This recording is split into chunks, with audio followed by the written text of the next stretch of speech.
Pairamin mo ako ng pera. Talo ako sa sugal. Kahit 10,000 lang. Pa, gipit ako ngayon eh.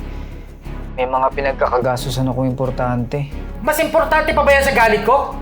Sige na! Send mo na! Kaysa magtampo pa ako sa'yo. Tapon, sapaw, buo. Paano ba yan, pare koy? Talo ka na naman! Punyeta. Talo na naman. Nagtataka ka pa. Eh, lagi ka naman talo. Ang mabuti pa, tawagan mo yung anak mo, humingi ka na ng pera.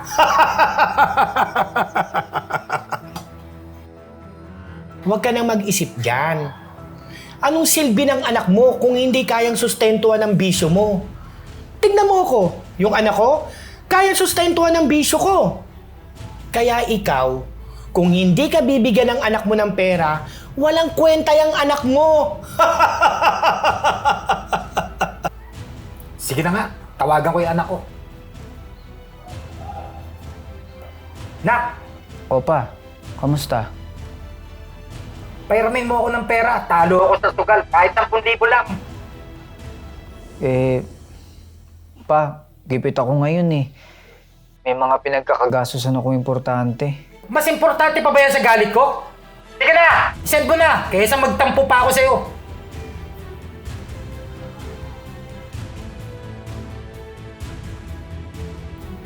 Tuloy!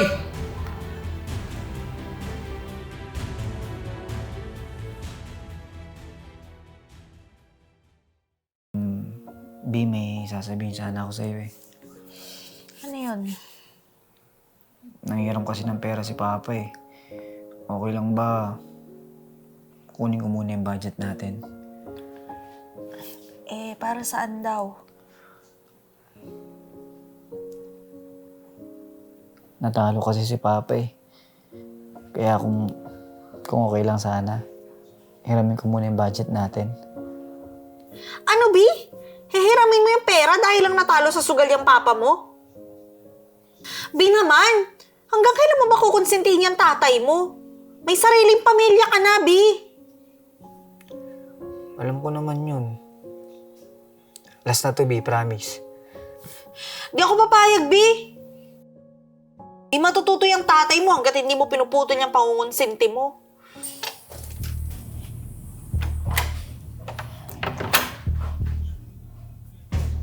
Opa! Bakit nandito ka?